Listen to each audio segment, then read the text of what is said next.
You are listening to the Atlanta Real Estate Forum radio show, all about real estate edition, shining a light on the movers and shakers in the real estate industry, the home builders, developers, realtors, and suppliers making it all happen. Good morning and welcome back to Atlanta Real Estate Forum Radio.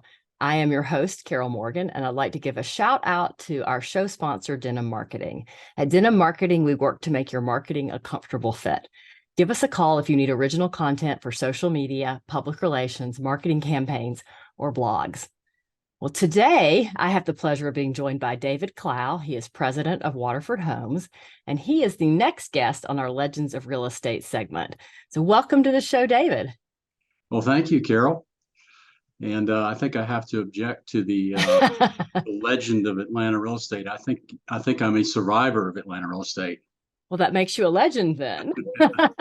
So I'm glad you've survived it as long as you have.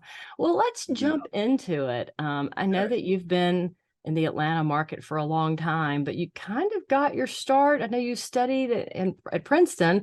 What did you study? Was that construction related, or is that how you not particularly. It was economics and politics is what I joined. Economics to be somewhat practical, politics just kind of interesting. So how on earth did you end up in home building from that? Well, during my summer colleges, the headquarters of Ryan Homes was a few miles from my home, and I got a summer job with them working in their lumberyard and panelization plant. Did that for 3 summers. And after college, I wasn't certain what I wanted to do for a long-term career, but I thought I'd just apply for a permanent job for them as I sorted things out. Turns out 48 years later, I'm still That's really cool for a number of reasons. You know, I guess I would not have thought that, because you were in college in the 70s, is that correct? Yeah. I don't know that I would have thought that Ryan Homes was doing anything panelized or, that early. That's kind of impressive. You were one of the leaders, no doubt. They tried, in fact, in Atlanta, I moved here with them in 1980, tried to do complete closed wall panelization, but that really did not pan out too well. Right. But I think today they're still doing regular panelization, as are a number of other builders. Yeah, that's really cool. So you ended up in Atlanta through Ryan Homes. I started in Washington, D.C. as an assistant superintendent right after college. And I was as much a labor job as anything else, but got promoted to superintendent after a couple years, or after a year, and moved to a subdivision that they were smaller houses, but I didn't know any better. We ended up building and closing 70 homes that year with me and Holy cow. And through one of the toughest winters that DC's had. So I didn't know any better. We just somehow grinded on and did it.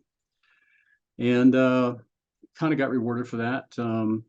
Got promoted and moved to Richmond, Virginia as a marketing manager for a little while. And then moved to Atlanta as a division manager in 1980. They just kept moving you south where it was warmer and warmer. Well, I lived actually in Tucker for a few years when I was a youngster, and I was so excited to be able to come back to Atlanta, and they're going to actually pay me to work here. Fantastic. So it was a great experience with them. Learned an awful lot about the home building industry, and not just building and selling homes, but also the business end, which is very important. Really important. So you were with Ryan through what year, and then what did you do next? I worked for a couple other builders in Atlanta, including our great John Wieland. Learned an awful lot from him. It's kind of interesting. It seemed like John did everything differently or backwards from what Ryan did, but was, if anything, more successful in Atlanta. And Ryan eventually pulled out, although I believe they're now back in town after a long hiatus. Interesting. I don't know that I knew that they were here. Yeah. It's under NV Ryan now. Okay. Yeah. Oh, that's right. Yeah. Okay. That makes sense. Well, so what inspired you to go out on your own and start Waterford Homes? I believe that was 1991. That is true. Well, the company I was working for was leaving Atlanta, and I had an opportunity to relocate. But I just had married here, 3 young children, and loved Atlanta, and decided rather than leave town, I'd rather thought I could try to start my own company. And huge thanks to Bob Chapin, who still was my first banker and still is a banker, and Wade Johnson, a developer, and Don Shanks, my construction manager. We were able to start with 5 lots and construction loans in DeKalb County in the hills in 1991. It was a great time to get started. Actually, it was a little bit of a recession, but Atlanta market was coming back, and we grew from there. And we're able to grow reasonably fast. Yeah. So 5 homes, what you started with, what were those, ranch style homes or split foyers, or what was hot then? No, they were traditional 2-story homes. About 2,200 to 2,600 square feet, brick fronts, slabs and basements, good old EFA stucco back then. So yeah. In Hidden Hills. Hidden Hills. Wow. That's exciting. Yeah, it was. Wow. Well, what was home building like in the early 90s? I guess you were in DeKalb. What areas of town were popular? And I guess what were the price points? We started in DeKalb, and then we quickly moved into Gwinnett. Okay. And a larger community in DeKalb. Atlanta back then had a lot of smaller builders. There were relatively very few public and large regional builders. And so many, there were a lot of local developers whom y'all know, that would create communities, that buy the land, develop lots, and sell them to local builder groups. Local banks did most of the construction loan financing. So there were opportunities to buy lots in nice communities. Obviously, there's other competition, but it helped sell the homes, and that's primarily how we grew our company. Yeah. So I guess go ahead. Yeah, we were in builder groups, gosh, in DeKalb, Gwinnett, Forsyth, and Fulton. That was pretty much where we grew our business. Yeah, that's exciting. It's kind of different landscape than it is today. That's for certain. It's very, very different, no doubt. But now it's post-recession, I think the market has turned into more of a larger public and large private builder market. So many of the smaller local developers are basically not doing that anymore. There's really not much profit in it for them to develop lots, take the risk, and sell to builders. So it's primarily the larger builders are doing their own development. Yeah. Did you ever do any of your own land development? We've done a small amount, but it's not our expertise. Right. We'll pretend it to be, but we'll probably continue to have to do that as time goes on. Yeah. So, well, back then it's crazy. In 1993 to 94, we closed over 100 homes with an average sales price of $170,000. Wow. Wish we had that sales price now. Last year, our average was $950,000. Holy cow. And then by comparison, how many did you close? 35. 35. This year we'll do more than that, but our average price will be over $1 million. Oh my gosh. It's just crazy where it's all gone. So where do you build predominantly now? We're closing out a community in West Cobb near Ackworth. We still do a fair number of custom homes in Brookhaven, Sandy Springs. And we have a couple of projects going on down at Lake Oconee. And then we just started a new townhome development in Milton that's started the first building and have some sales. Who would ever think sales of townhomes in Milton for over $1 million? Who'd have thunk that back in 1991? Nobody would have. They would have said you were crazy. Now, are they walkable to all that cool downtown Milton stuff? Oh, yeah. They're right in the heart of it. I think that's what makes it so popular. And 4 stories, elevators. Yeah, that's nice. Awesome. That's a really fun little area they've created there for sure. Yeah, they have. It's and people want to be there. Yeah, they do. They want that walkability. They want to park the car and be able to walk to dinner and sit outside and have a glass of wine or a beer with a neighbor or whatever it is. They just don't want to be chained to a car. Or sit on the rooftop deck and watch the sun go down. Yeah. Oh, so yeah, they've got rooftop decks too, huh? Yep. Sign me up. I want one. Well, I know you've been really active in the Home Builders Association, and that's been a, huge part of, what you've done for the last really 30 years. You were the Home Builders Association of Georgia president. You've served as chair or president of the Greater Atlanta Home Builders Association. You've been honored as Builder of the Year. You're the recipient of the very prestigious Leader Sinker Award. Just talk a little bit about your involvement with the HBA and then really the importance of the HBA to your career. I think sometimes, people just getting started in the industry just, kind of see it as another thing and don't really realize how much you can get out of it. Well, you can get a lot out of it, and a lot of it depends on what you put into it. Correct. But the HBAs, both Atlanta and the state, are incredibly important to our industry and to our success.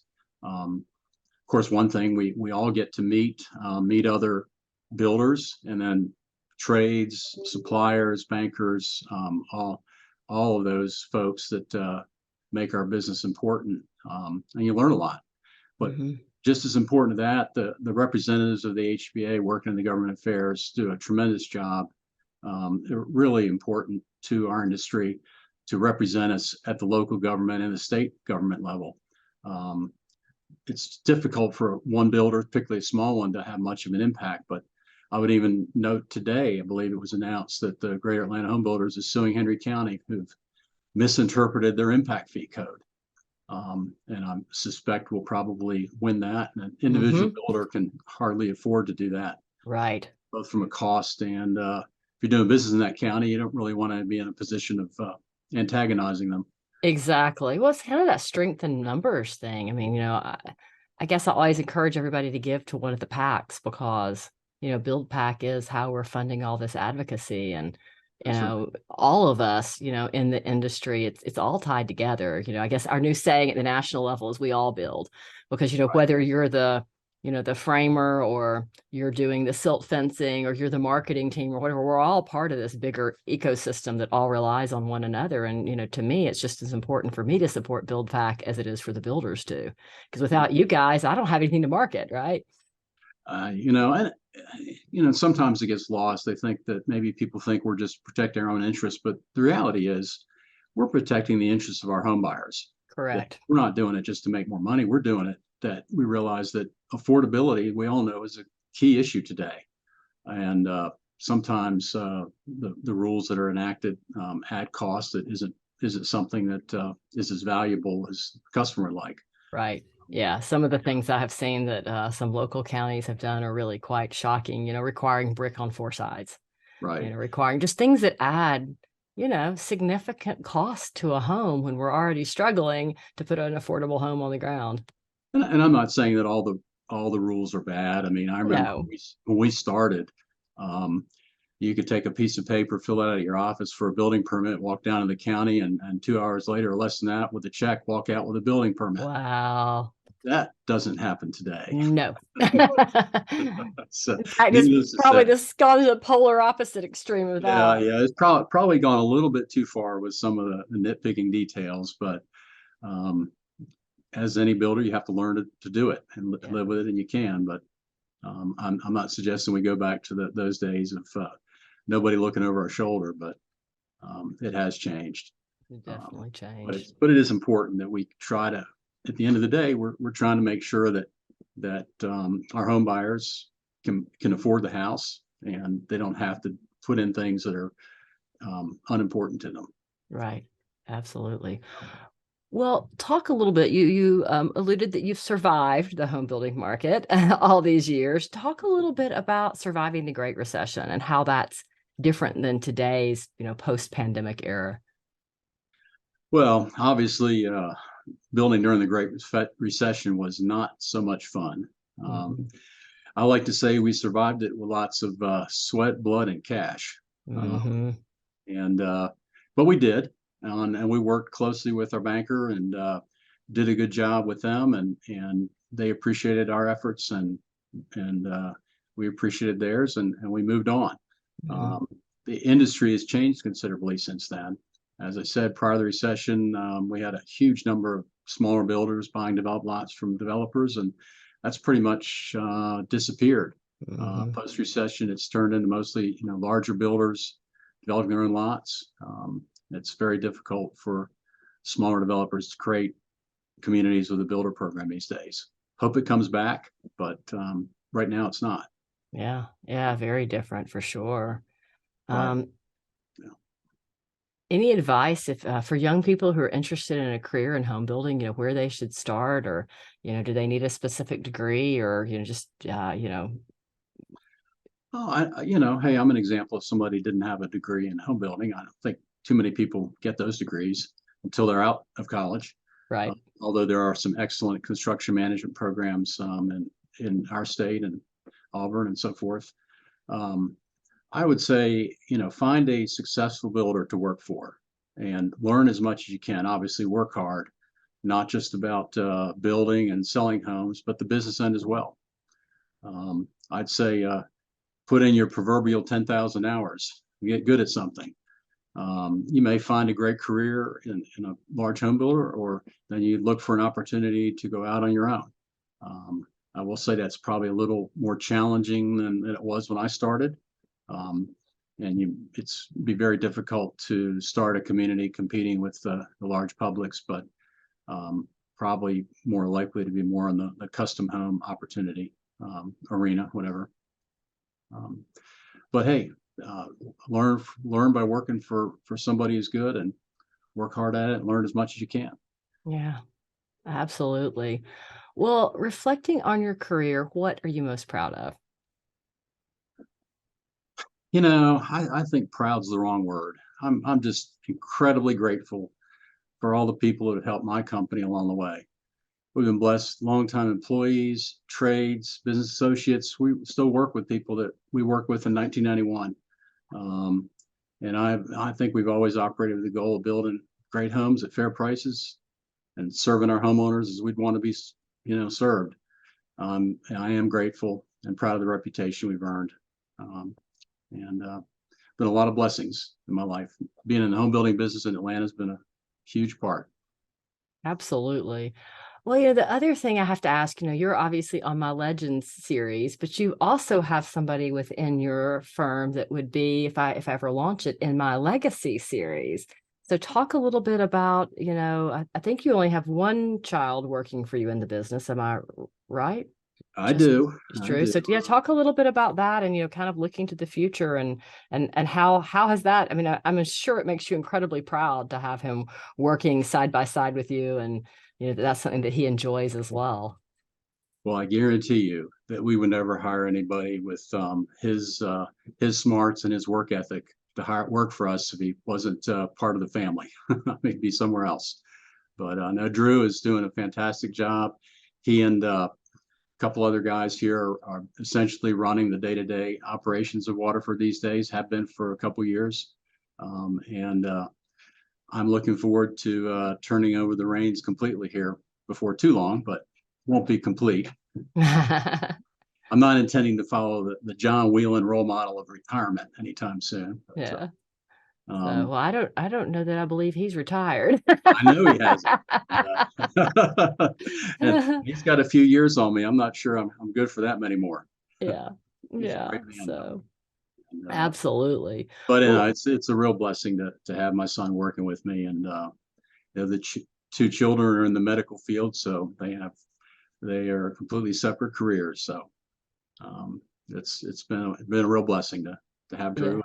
We've got a great team here that's going to carry on the company.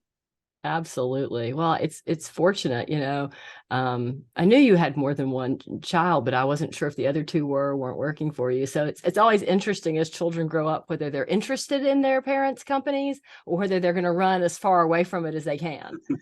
So well, my daughter is currently a captain in the U.S. Army and is a doctor in Fairbanks, Alaska. So they can't get much further away. Can't get much farther away. Hopefully she comes back someday. Yeah. Wow. Fun place to visit, though.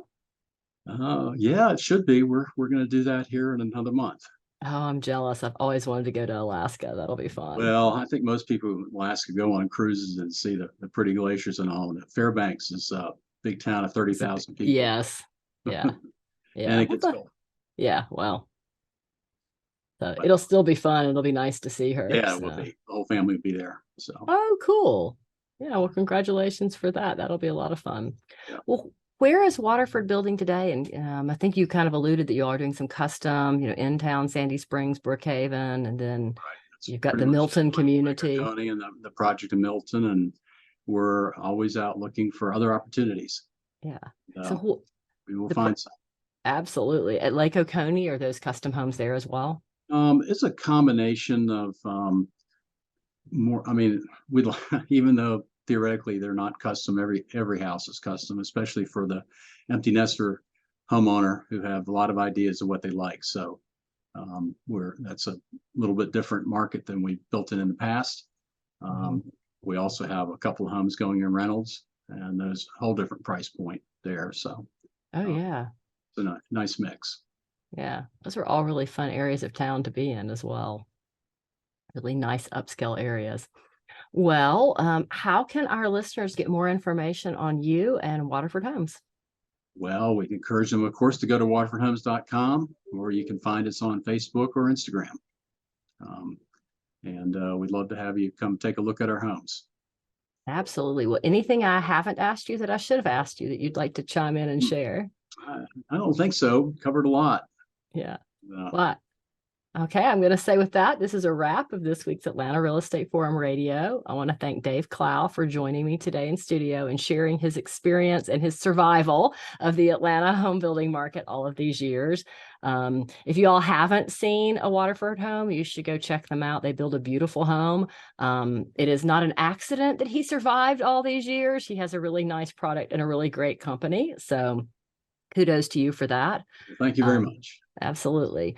On behalf of our show sponsor, Denim Marketing, I'm your host, Carol Morgan. If you enjoyed today's show, please go to iTunes and give us a positive rating and review. If you don't want to miss an episode, then go to Spotify, Stitcher, or iTunes and make sure you sign up for the weekly downloads. If you're interested in being a guest on the show, reach out to me via email, carol@denimmarketing.com, and let me know what you'd like to talk to me about. With that, I'd like to say thank you for tuning in, and we'll see you right here again next week. Atlanta Real Estate Forum Radio is made possible by Denim Marketing, the publisher of Atlanta Real Estate Forum, Atlanta's favorite source for real estate and home building news. Denim Marketing is a comfortable fit, like your favorite pair of jeans. Denim Marketing tailors marketing strategies to meet your specific needs and niche. Try them on for size. They will work to create a perfect fit for your company's marketing program. Call them at 770-383-3360 or send an email to info@denimmarketing.com. For more information on Atlanta Real Estate Forum Radio or to inquire about being a guest, contact info@atlantarealestateforum.com.